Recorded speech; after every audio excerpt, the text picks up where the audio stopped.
Thank you, Madam Chairman. Thanks to all of our witnesses for joining us.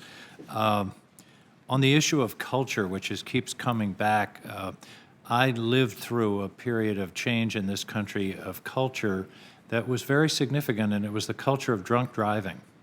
When I was a kid, it was sort of a badge of honor. You know, how'd you get home from the party? I don't remember, ha, ha, ha.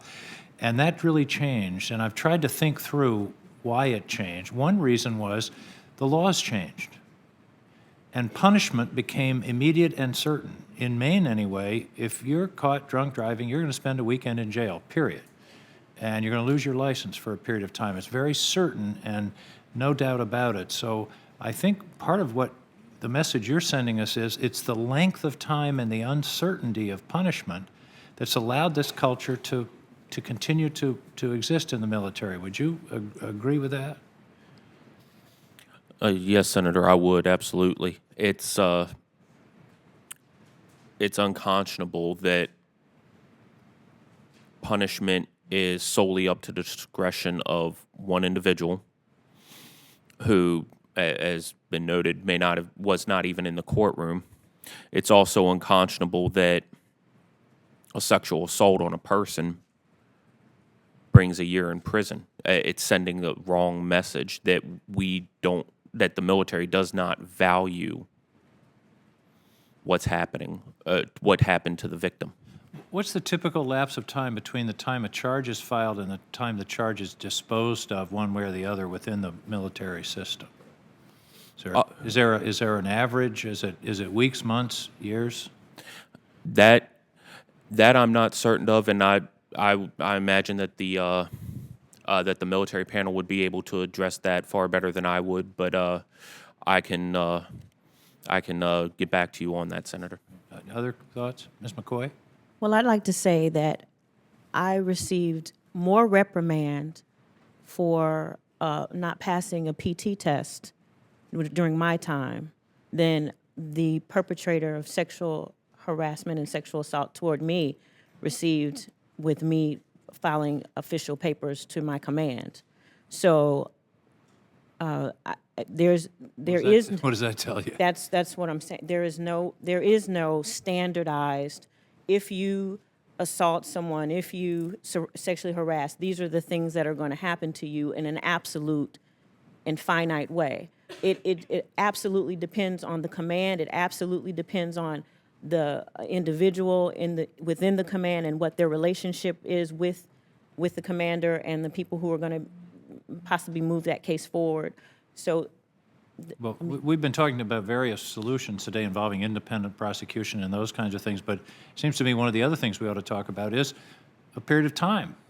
The charges shall be considered within 30 days or some period, and a schedule of what the penalties are, so that there is certainty. I mean, that's what led to the change in the culture of drunk driving, was that people understood that there were consequences, and then it became socially unacceptable.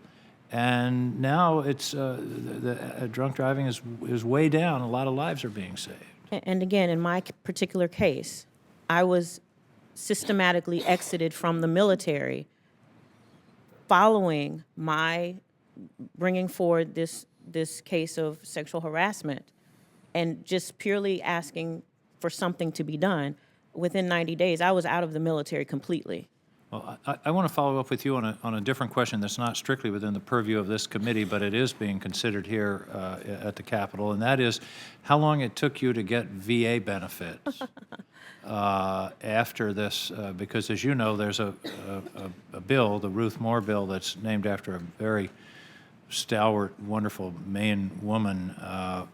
Talk to me about your experience on that, on the VA side. Well, when I got out, on my documentation, my medical exam, I specifically stated that I was scared, that I was fearful, and that I had physical injuries, multiple physical injuries.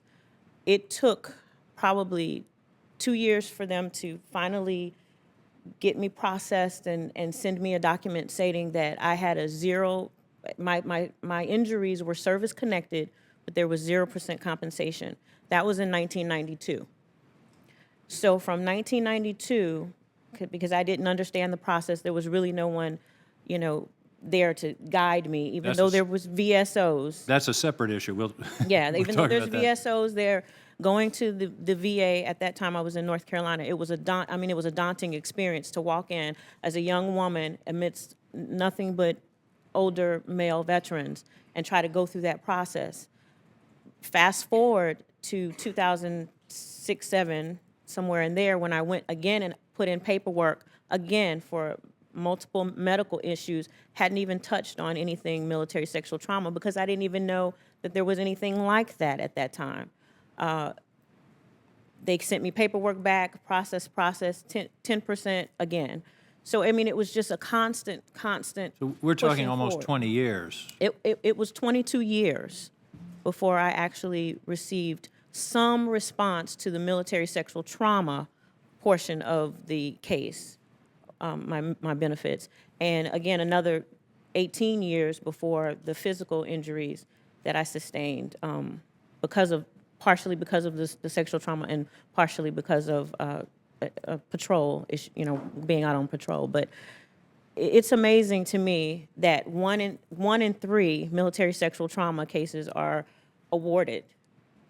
I mean, 1 in 3. So you have to go through this long process of filing paperwork, explaining to people exactly what happened to you, step by step, and then get a doctor's note from the VA. And most veteran women are not even in the VA system. They just don't want to even touch it. And so you have to go through that process to even get them to look at your case, to be approved for your benefits, for compensation. So So our country's letting you down at 3 places. First by the perpetrator, second by the military while you're there, and third by the VA. it's absolutely awful. Ms. Bagwadi, comments on the Ruth Moore Act? Yes, thank you, Senator King, for mentioning the Ruth Moore Act. It's actually it's in my testimony as well. I just didn't have time to add that, but it's the easiest thing that the Senate can do at this point to alleviate the third betrayal of the 3 betrayals that you just outlined, which is the military may have betrayed service members, but the VA can very easily award compensation, which is well-deserved. The standard which the Ruth Moore Act lays out would be comparable to the standard for post-traumatic stress that's currently laid out by VA policy for combat-related trauma. And this legislation would easily resolve that problem. Thank you.